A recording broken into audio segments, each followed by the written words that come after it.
Assalamualaikum warahmatullahi wabarakatuh. Salam sejahtera, salam sehat buat kita semua. Adik, perkenalkan nama saya Abdul Ghafur, biasa dipanggil Ghafur, dari Fakultas Teknik Prodi Rekayasa Pertambangan dengan NIM 25 06 10 10 25. Baik, pada kesempatan kali ini di belakang saya atau yang saya pegang ini adalah tugas dari mata kuliah PPKN dari dosen pengampu, dengan hormat saya sebutkan Bapak Taufik Eka Wardana. Di sini langsung saja saya mengangkat sebuah judul, Jaga dan Lestarikan Pantai Teluk Kota Palu. Dari beberapa gambar yang telah saya tampilkan di sini, ada yang namanya narasi, sebab, akibat, dan otomatis pasti solusi. Kita akan bahas secara singkat. Yang pertama mengenai narasi. Narasi, pantai merupakan salah satu destinasi dari 5 dimensi yang dimiliki dari Kota Palu, yang mana beberapa tahun yang silam, sekitar di tahun 2018 pasca gempa tsunami, pemerintah telah mendirikan atau membangun satu konstruksi pengaman pantai yang berasal dari bebatuan, dalam hal ini batu gajah seperti yang kita lihat pada gambar.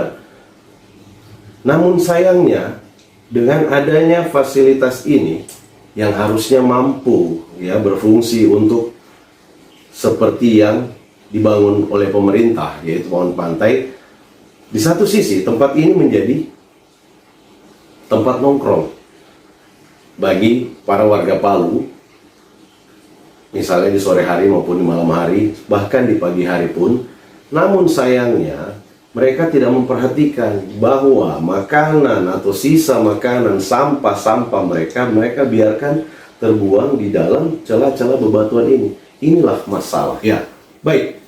Kira-kira apa menjadi penyebab ini? Yang menjadi penyebab sehingga mereka membuang sampah yang berada di celah-celah batu ini. Salah satunya, yang paling utama, yang paling dasar adalah kesadaran, otomatis kesadaran daripada masyarakat itu sendiri atau manusia itu sendiri.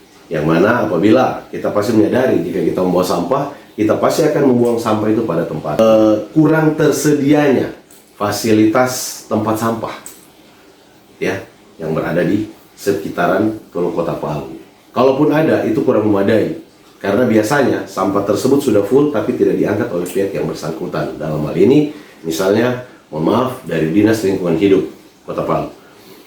Yang menjadi sebab karena kurang adanya edukasi dalam hal ini misalnya pemasangan billboard maupun spanduk atau pemberitahuan tentang larangan membuang sampah, dan sedikit narasi-narasi yang ada dalamnya, kurangnya atau tidak adanya fasilitas. Itu ada beberapa sebab, mengapa sampai terjadi demikian. Selanjutnya akibatnya, kira-kira akibat apa? Akibat apa yang akan terjadi di sini? Banyak sekali akibat yang bisa terjadi dengan adanya pembuangan sampah secara tersembarang ini. Salah satunya adalah otomatis polusi udara. Polusi udara yang amat sangat menyengat apabila sampah ini sudah dalam keadaan kondisi membusuk, tidak diangkat, dan itu akan mengganggu kenyamanan orang yang melintas maupun orang yang sedang menikmati indahnya pantai Teluk Palu tersebut. Dampaknya juga otomatis dapat akan mengganggu pemandangan bagi orang yang lewat karena adanya sampah. Apalagi wisatawan, misalnya wisatawan dari luar yang datang ke Palu, yang datang berkunjung ke pantai Teluk Palu ini, yang melihat adanya sampah di sini. Dari sebab dan akibat yang sudah saya sampaikan tadi, tentunya ada beberapa solusi yang bisa kita lakukan.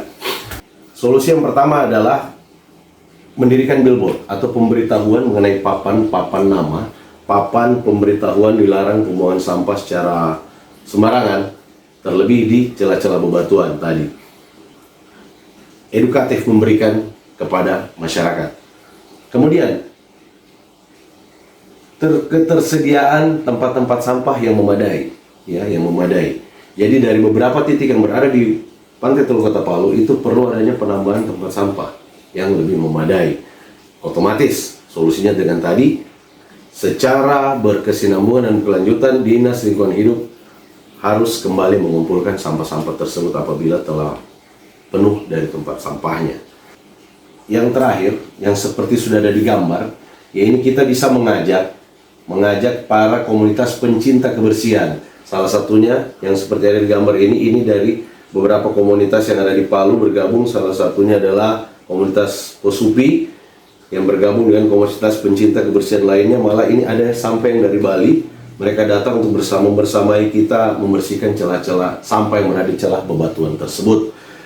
Selain para pencinta juga yang lebih dekat, kita bisa mengajak para masyarakat sekitar melalui RT maupun RW, dan tentu dikoordinir langsung juga oleh para lurah setempat. Ya. Itu tadi beberapa yang bisa saya paparkan mengenai Pantai Teluk Kota Palu, yang mana saya sudah menyampaikan narasi, sebab, akibat, dan solusi. Namun satu hal yang tidak kalah penting adalah mengenai keterancaman jiwa.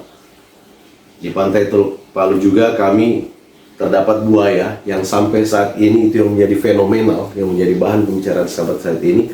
Namun belum ada penanganan secara serius daripada pemerintah Kota Palu. Baik, demikian dari saya. Terima kasih. Wabillahi taufiq wal hidayah. Wassalamualaikum warahmatullahi wabarakatuh.